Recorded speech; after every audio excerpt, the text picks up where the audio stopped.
हमारा ग्रह अर्थ जीवन से भरपूर एक नीला नखलिस्तान।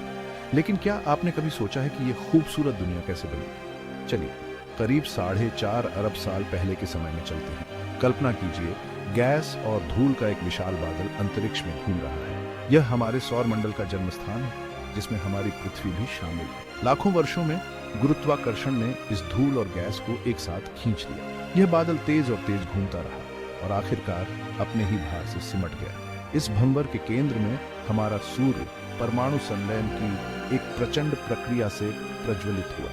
सूर्य के जन्म ने एक शक्तिशाली सौर हवा को जन्म दिया, जिसने शेष गैस और धूल को बाहर की ओर धकेल दिया।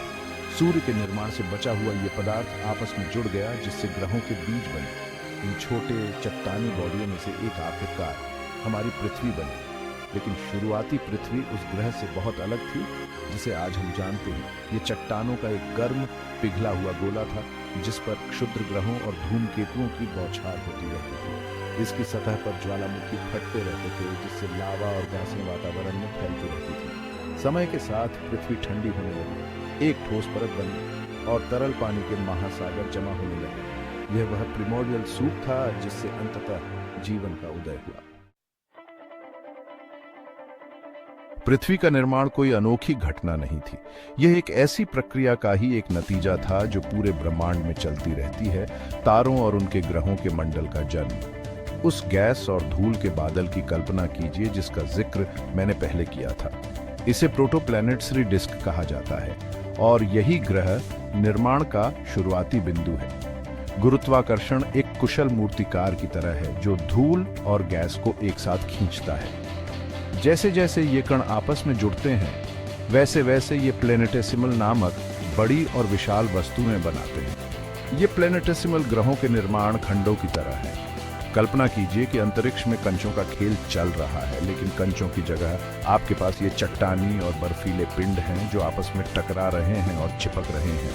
लाखों वर्षों में प्लैनेटेसिमल बड़े और बड़े होते जाते हैं। उनका गुरुत्वाकर्षण खिंचाव बढ़ता जाता है। आखिरकार वे इतने विशाल हो जाते हैं कि युवा तारे के चारों ओर अपने कक्षीय पथ साफ कर लेते हैं। ये खगोलीय वैक्यूम क्लीनर किसी भी शेष गैस और धूल को निगल जाते हैं और अंततः पूर्ण विकसित ग्रह बन जाते हैं। लेकिन कहानी यहीं खत्म नहीं होती है। कभी कभी ग्रह बनाने वाली ये कॉलिजनें अविश्वसनीय रूप से नाटकीय हो सकती हैं, जिससे चंद्रमाओं का निर्माण होता है, जैसा कि हम अपनी पृथ्वी और उसके साथी चंद्रमा के साथ देखेंगे।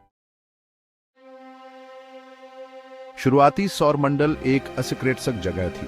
प्लैनेटेसिमल और प्रोटोप्लैनेट जो अभी भी अपनी जगह बनाने के लिए संघर्ष कर रहे थे, अक्सर हिंसक कोलिजनों में एक दूसरे के रास्ते में आ जाते थे। और पृथ्वी के इतिहास के शुरुआती दौर में ऐसी ही एक टक्कर ने सब कुछ बदल दिया। मंगल ग्रह के आकार की एक वस्तु, जिसे वैज्ञानिकों ने थिया नाम दिया है, ने युवा पृथ्वी से भयानक बल से टक्कर मारी। कल्पना कीजिए कि दो तरबूज हवा के बीच में टकराते हैं। हम जिस तरह के यूनिवर्सीय संहार की बात कर रहे हैं, वह कुछ ऐसा ही था।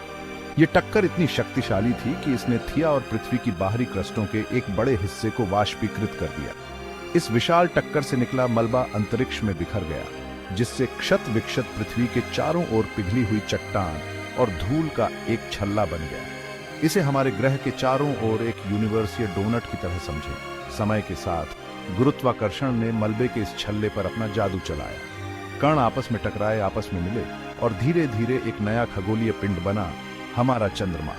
चंद्रमा के निर्माण का पृथ्वी पर एक गहरा प्रभाव पड़ा, शाब्दिक और आलंकारिक दोनों तरह से।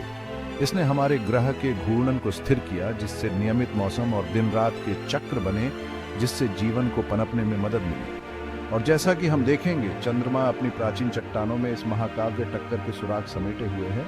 एक ऐसी कहानी जिसे वैज्ञानिक अभी भी जोड़ रहे हैं। भाग 4, चट्टानों में छिपे राज चांद के निर्माण का रहस्य अनरैवलिंग। हमें इस प्राचीन टक्कर के बारे में कैसे पता चला? चांद खुद इस बात का सबूत समेटे हुए है जो उसकी चट्टानों में बंद है। जब अंतरिक्ष यात्री अपोलो मिशन से चंद्रमा के नमूने वापस लाए, तो वैज्ञानिक उनका विश्लेषण करने के लिए उत्सुक थे। उन्हें कुछ असाधारण मिला। चंद्रमा की चट्टानों की रासायनिक संरचना पृथ्वी के मेंटल, हमारे ग्रह की पपड़ी के नीचे की परत के समान है। यह समस्थानिक फिंगरप्रिंट बताता है कि चंद्रमा और पृथ्वी एक ही मूल को साझा करते हैं। जो विशाल प्रभाव सिद्धांत का एक मजबूत संकेत है। लेकिन और भी बहुत कुछ है। टक्कर के कंप्यूटर सिमुलेशन हमें टक्कर की स्पीडशीलता और उसके बाद के प्रभावों को समझने में मदद करते हैं।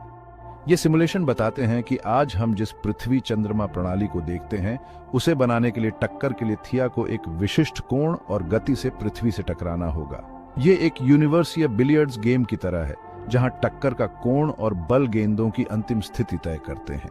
ये सिमुलेशन ये भी बताते हैं कि टक्कर से पृथ्वी के शुरुआती वातावरण का एक महत्वपूर्ण हिस्सा वाष्पीकृत हो गया होगा, जिससे हमारे ग्रह पर जीवन के लिए परिपोजिशनियां और अधिक अनुकूल हो गई होंगी। चंद्रमा का अध्ययन करके हम न केवल उसके इतिहास के बारे में सीख रहे हैं, फोर्स की हम अपने ही ग्रह के जन्म की कहानी को उजागर कर रहे हैं। भाग 5, सृजन की गूंज, शिकागो विश्वविद्यालय का कॉन्ट्रीब्यूशंस। शिकागो विश्वविद्यालय के वैज्ञानिक चंद्र अनुसंधान में सबसे आगे रहे हैं, जिन्होंने चंद्रमा के निर्माण की हमारी समझ में महत्वपूर्ण योगदान दिया है। उनके काम ने चंद्र चट्टानों की संरचना, विशाल टक्कर की स्पीडशीलता और पृथ्वी चंद्रमा प्रणाली के विकास में महत्वपूर्ण अंतर्दृष्टि प्रदान की है। उदाहरण के लिए शिकागो के शोधकर्ताओं ने टक्कर का अनुकरण करने के लिए परिष्कृत मॉडल विकसित किए हैं, जिसमें प्रभाव के कोण, टकराने वाली वस्तुओं की गति और उनकी सामग्रियों की संरचना जैसे कारकों को ध्यान में रखा गया है। इन मॉडल्सों ने टक्कर के बाद के प्रभावों की हमारी समझ को परिष्कृत करने में मदद की है, जिसमें चंद्रमा का निर्माण और पृथ्वी के शुरुआती वातावरण का विकास शामिल है।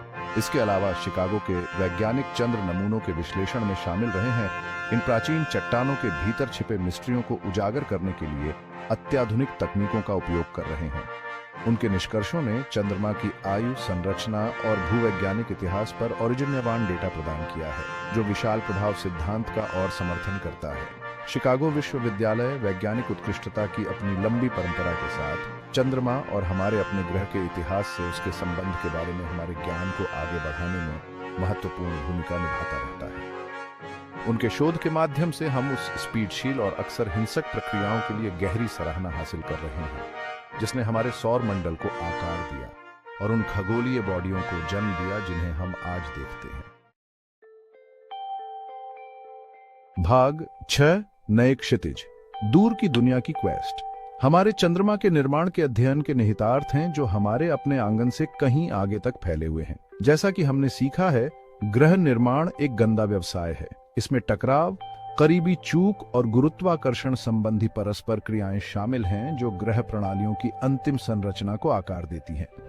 चंद्रमा का अध्ययन करके हम उन प्रक्रियाओं में अंतर्दृष्टि प्राप्त करते हैं, जिन्होंने पूरी आकाशगंगा में अन्य ग्रह प्रणालियों को आकार दिया होगा। आज खगोलविद हजारों एक्सोप्लैनेट, अन्य तारों की परिक्रमा करने वाले ग्रहों की खोज कर रहे हैं। इनमें से कई प्रणालियां हमारी अपनी प्रणाली से बहुत अलग हैं, जिनमें विशाल ग्रह अपने तारों के करीब परिक्रमा कर रहे हैं, या ग्रह अजीब गुंजयमान कक्षाओं में बंद है। क्या विशाल प्रभाव, जैसे कि हमारे चंद्रमा का निर्माण हुआ, इन दूर की दुनिया को आकार देने में भूमिका निभा सकते हैं? यह एक ऐसा सवाल है जिसका जवाब वैज्ञानिक बेसब्री से ढूंढ रहे हैं। एक्सोमून, इन दूर के ग्रहों की परिक्रमा करने वाले चंद्रमाओं की खोज पहले से ही चल रही है। इन दूर के चंद्रमाओं का अध्ययन करके हम उनकी तुलना अपने चंद्रमा से कर सकते हैं और ग्रह प्रणालियों की विविधता और विकास के बारे में अधिक जान सकते हैं। चंद्रमा, जो कभी रहस्य और आश्चर्य का प्रतीक था, अब यहाँ और अंतरिक्ष के विशाल क्षेत्रों में ग्रह निर्माण की भव्य कहानी को समझने की कुंजी है। ऐसे ही मजेदार वीडियो के लिए लाइक और सब्सक्राइब जरूर करें।